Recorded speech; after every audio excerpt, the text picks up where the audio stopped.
월마트 중 하나 슈퍼센터스에서 제공하는 최신 제품은 인기 있는 새 장난감, 스낵 맛 또는 선드레스가 아닙니다. 광고입니다. 쇼핑객은 곧 월마트 셀프 계산대와 TV 통로의 화면에서 더 많은 제3자 광고를 보게 될 것입니다.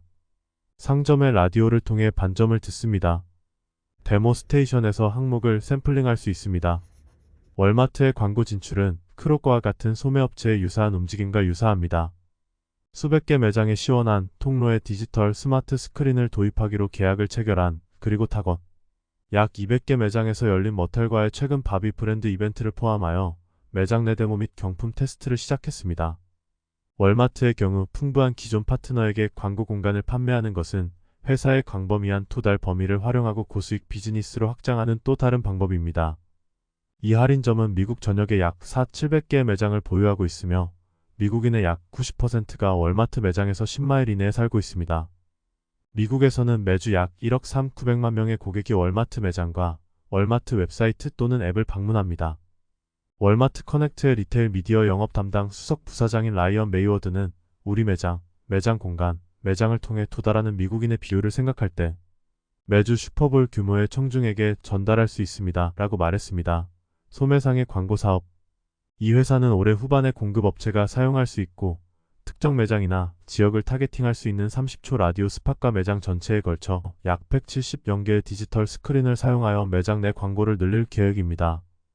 그리고 새로운 광고 이니셔티브 중 적어도 하나는 소화하기 쉬울 것으로 기대하고 있습니다. 주말에 매장에서 무료 샘플을 제공하는 것입니다.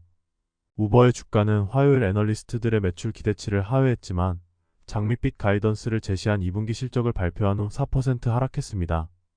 우버는 지난해 같은 분기 순손실 26억 달러보다 순이익 3억 9,400만 달러를 기록했다. 여기에는 우버의 지분 투자 채평가로 인한 순이익 3억 8,600만 달러가 포함됩니다. 준비된 성명서에서 CEO 데러 KHOSROWSHAHI는 회사가 분기 동안 두 가지 주요 이정표를 달성했다고 말했습니다. 첫 번째 분기의 잉여 현금 흐름은 10억 달러가 넘고 첫 번째 GAAP 영업이익입니다. 그는 화요일 인터뷰에서 회사가 앞으로 매분기 흑자를 낼 계획이라고 덧붙였다. KHOSROWSHAHI는 화요일 투자자들과의 분기별 통화에서 CFO 넬선 CHAI가 2024년 1월에 회사를 떠날 것이라고 말했습니다. CHAI는 2018년부터 유버의 CFO로 재직했으며 2019년에 회사가 상장하는 것을 도왔습니다. 우버의 모빌리티 부문은 48억 9천만 달러의 매출을 기록했으며 배달 부문은 30억 6천만 달러를 기록했습니다. 화물 사업은 이번 분기에 12억 8천만 달러의 매출을 기록했는데 이는 작년 같은 분기에 보고한 18억 3천만 달러보다 감소한 것입니다. KHOSROWSHAHI는 소비자가 상품 배송보다 서비스에 더 많은 비용을 지출하고 있기 때문에 화물 운송은 유버에게 여전히 도전적인 지점으로 남아있다고 말했습니다. 그는 서비스 지출이 궁극적으로 회사의 모빌리티 및 배달 사업에 도움이 되지만 유버는 화물 비용을 조정하고 있다고 말했습니다. 포드 자동차는 화요일 자사의 전기 F-150 라이트닝 픽업을 생산하는 공장의 업그레이드를 위해 6주간의 휴식을 마치고 다시 문을 열었으며 최근 EV 가격 인하로 인해 수요가 크게 증가했다고 말했습니다. 포드는 지난달 라이트닝의 가격을 트림 수준에 따라 최대 10달러까지 인하했습니다. 트럭의 가장 저렴한 버전은 이제 약 $50부터 시작합니다. 이러한 가격 인하로 인해 라이트닝의 신규 주문이 6배 증가했다고 포드의 최고 고객 책임자인 메린 GJAJA가 화요일 언론 브리핑에서 말했습니다. GJAJA는 특정 숫자 제공을 거부했지만 포드는 현재 전기 트럭에 대해 약 45일 분량의 주문을 받았다고 말했습니다. 라이트닝의 신규 주문 중 절반 이상이 EPA 추정 범위 240마일에서 약 $55부터 시작하는 고가의 XLT 트림이 장착된 트럭용이라고 GJAJA가 말했습니다. 포드는 라이트닝 XLT의 공급을 늘리기 위해 생산 믹스를 수정하고 있다고 그는 말했습니다. 그러나 최근의 생산 중단으로 인해 라이트닝 배송 총액은 9월까지 미미할 것이라고 그는 말했습니다. 업그레이드된 공장이 본격화되면 배송이 급격히 증가할 것입니다. GJAJA는 우리는 판매가 9월 말에 크게 증가하기 시작할 것으로 예상하고 있으며 확실히 10월에는 하반기에 공급이 급격히 증가하기 시작합니다. 라고 말했습니다. 포드는 화요일 미시간주 디어본에 있는 라이트닝 공장인 루즈 전기차 센터가 업그레이드를 위해 계획된 폐쇄 이후 트럭 생산을 재개했다고 말했습니다. 이 공장은 9월 말까지 이전 생산량의 3배인 연간 150영대의 라이트닝을 생산할 수 있을 것입니다. 포드의 제조이사인 데비 만자노에 따르면 공장은 생산 증가를 지원하기 위해 약 1,200명의 신입사원을 고용했습니다.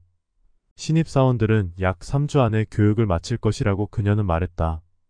포드는 또한 라이트닝의 배터리팩과 전기 모터를 공급하는 공장에서 생산을 늘리고 있다고 만자노는 말했습니다.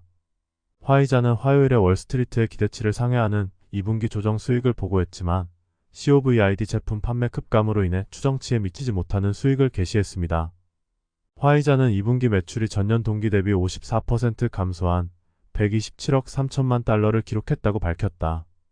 이 회사의 COVID 백신은 전년 동기 대비 83% 감소한 14억 9천만 달러의 매출을 기록했습니다.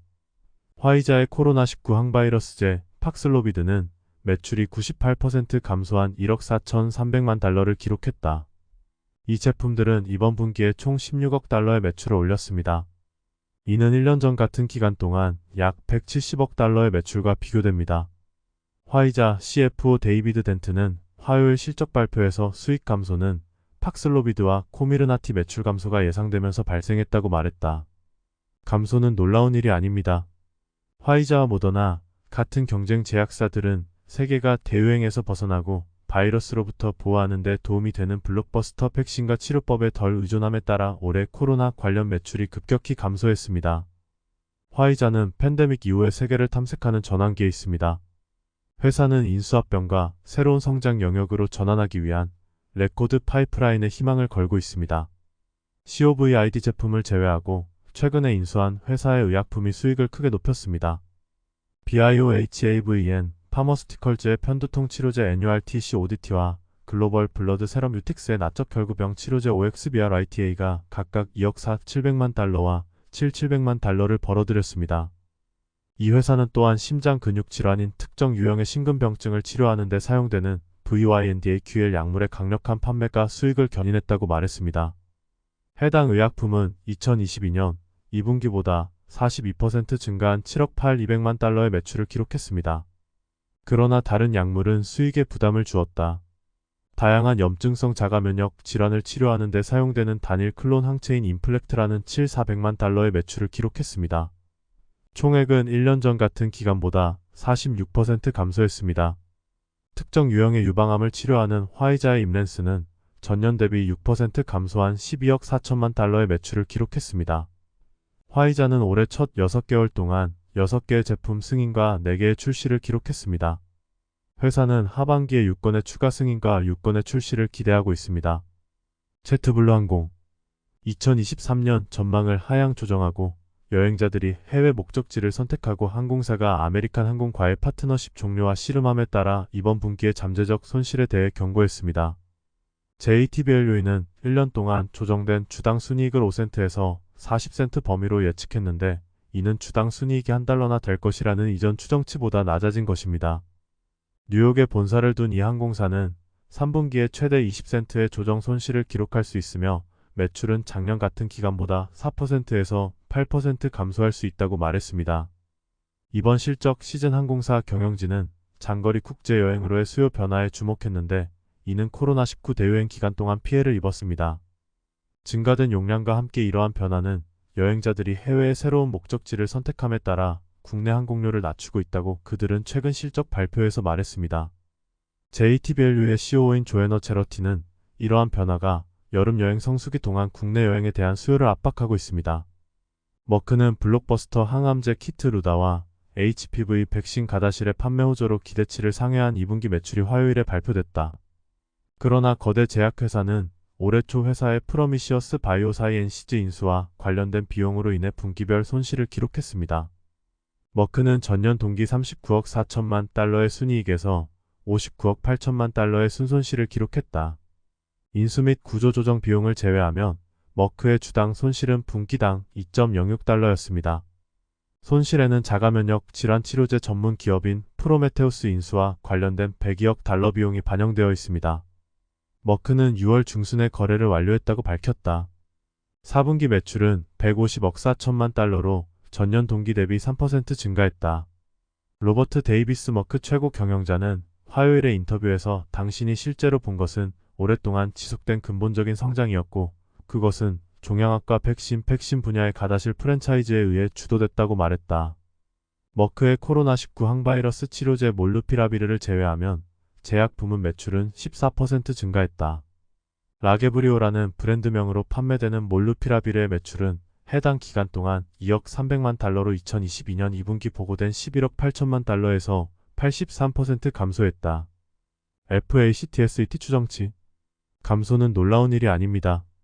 화이자와 같은 회사의 몰누피라비르 및 기타 COVID 제품 판매. 세계가 전염병에서 벗어나 보호를 위해 백신과 치료법에 덜 의존함에 따라 올해 급감했습니다. 제약 부문의 성장은 여러 유형의 암을 치료하는 데 사용되는 인기 있는 항체 치료제 키트로다에 의해 크게 촉진되었습니다. 이 약물은 전년 동기 대비 19% 증가한 62억 7천만 달러의 매출을 기록했습니다. 애널리스트들은 키트로다 매출이 59억 7천만 달러에 달할 것으로 예상했었다고 팩트셋은 추정했다. 데이비스는 키트로다 매출이 60억 달러를 넘어선 것은 이번이 처음이라고 말했다. 이 회사는 2028년에 특허 보호를 이룰 예정인 키트로다에 대한 의존도를 낮추라는 압력을 받아왔습니다. 그러나 머크는 추사 가능한 버전과 같은 약물의 새로운 제형을 개발하여 키트로다에 대한 특허 우위를 방어하려고 노력하고 있습니다.